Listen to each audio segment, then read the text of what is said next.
Olá! Na nossa análise de hoje, a gente vai desmistificar uma experiência que, vamos ser sinceros, quase todo ser humano conhece intimamente: a agonia da rejeição.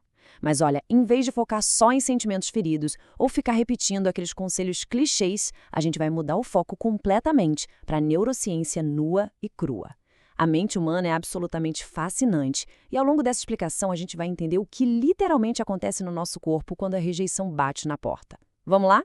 Para começar, vamos pensar num mistério universal. Por que será que enfrentar um coração partido, perder aquela super oportunidade ou até mesmo ficar de fora de um grupo de amizades causa uma dor física real no corpo? Sabe aquela sensação de aperto no peito, o famoso nó na garganta ou um frio na barriga que parece insuportável? Pois é, isso não é só uma metáfora poética, não. É biologia pura.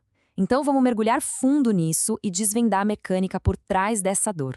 Entrando agora no fenômeno da rejeição e nessa ilusão do cérebro. Para resolver esse mistério, a primeira coisa que a gente precisa entender é como a arquitetura dos nossos pensamentos funciona. O nosso cérebro, por mais incrível que seja, muitas vezes gera mensagens totalmente enganosas. Ele cria ilusões superpoderosas que confundem ameaças reais com perigos imaginários. É como se a gente tivesse um alarme de incêndio ultrassensível que dispara só com o vapor do chuveiro, sabe? E essa confusão biológica acaba sendo a base de muito, mas muito sofrimento desnecessário. Então, o ponto crucial aqui, o verdadeiro divisor de águas, é fazer uma distinção vital que pode mudar o jeito que a gente encara o que sente. Tem uma diferença gigante entre emoções verdadeiras e sensações emocionais. As emoções verdadeiras são saudáveis e totalmente proporcionais aos eventos da vida real. Pensa no luto por uma perda profunda, por exemplo. Elas têm o seu papel e merecem ser sentidas. Agora, sensações emocionais, essas são aqueles sentimentos avassaladores de desespero e inadequação, que são acionados justamente por aquelas mensagens cerebrais enganosas que eu acabei de mencionar.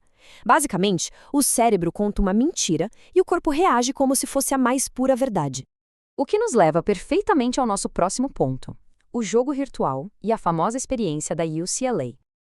Para observar de forma científica como essas sensações emocionais se manifestam na prática, a doutora Naomi Eisenberger e a equipe dela lá na Universidade da Califórnia bolaram um experimento simplesmente fascinante.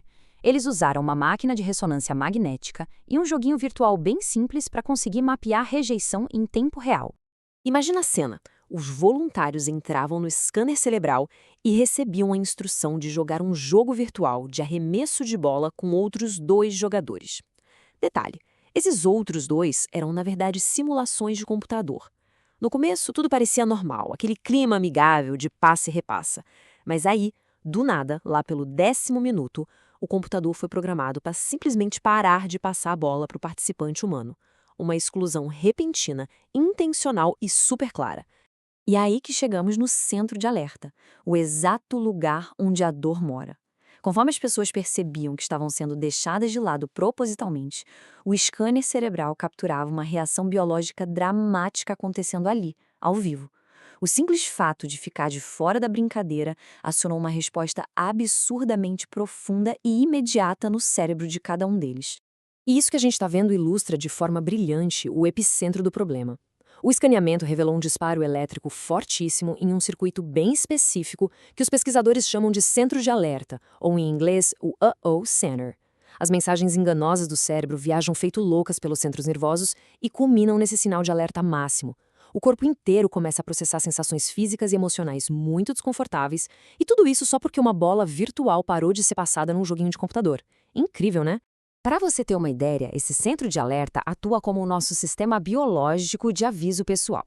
Ele é formado pela amígdala, que é responsável por criar aquele medo imediato, pela ínsula, que gera aquele pavor instintivo que a gente sente no estômago, e pelo cíngulo anterior, que funciona literalmente como uma sirene gritando que tem algo terrivelmente errado. Juntos, eles formam uma espécie de comitê de crise que entra em pânico total diante de qualquer sinal de exclusão. Agora, prepare-se para a grande revelação revolucionária desse experimento. Os neurocientistas descobriram que a exata mesma parte do cérebro que processa os aspectos mais agonizantes da dor física, tipo quando a gente quebra um osso ou sofre uma queimadura, é a mesmíssima parte que processa a agonia emocional da rejeição social. Do ponto de vista neurológico, não tem distinção nenhuma. A exclusão dói fisicamente de verdade porque o nosso cérebro usa o exato mesmo hardware para as duas coisas. É mole? Mas aí a gente se pergunta sobre essa necessidade de conexão. Por que fomos programados assim? Qual o sentido evolutivo disso? Bom, a gente sente essa dor de um jeito tão intenso porque ao longo da evolução o cérebro passou a ver a conexão com outras pessoas como uma questão literal de vida ou morte. Voltando lá atrás na história humana, ser expulso da tribo significava uma vulnerabilidade extrema, quase uma sentença de morte. Por conta disso, todos nós, seres humanos, exigimos 5 elementos sociais bem específicos para que a gente consiga se sentir em segurança. São os famosos 5 As: atenção, aceitação, afeição, apreciação e permissão, que basicamente é dar espaço para o indivíduo ser exatamente quem ele é. Sem esses elementos, a fiação mais primitiva do nosso cérebro soa o alarme com tudo. O cérebro mais instintivo assume na hora que, sem a tribo para apoiar, a sobrevivência corre um perigo iminente. Essa citação resume o cenário maravilhosamente bem. Como a nossa sobrevivência no passado dependia inteiramente de ser aceito pela tribo, nossos cérebros modernos ainda tratam qualquer falta de aceitação social com a mesmíssima urgência de um ataque de um predador feroz. É por isso que uma crítica dura no trabalho, ou aquela mensagem que foi visualizada e não respondida, é lida pela nossa biologia como um perigo mortal. E é isso que nos leva ao risco da personalização e ao momento em que a mente simplesmente exagera. O perigo real para a nossa saúde mental aparece quando esse alarme social interno toca num volume muito mais alto do que deveria, fazendo a gente internalizar a dor. É bem aí que a gente deixa a biologia básica de lado e entra no território do sofrimento auto-infligido, começando a se culpar por eventos que, na maioria das vezes, são puramente circunstanciais. Quer ver como funciona? Geralmente, a coisa toda segue um padrão de 3 etapas. Primeiro, acontece uma rejeição super leve, tipo alguém esquece de chamar para um cafezinho. Em seguida, o tal do centro de autorreferência, que é a parte do cérebro que foca no eu, entra em hiperatividade total. E por fim, a superanálise toma conta de tudo e cria uma falsa conclusão trágica. Puxa, se não me chamaram, é porque tem algo de muito errado comigo. Percebe?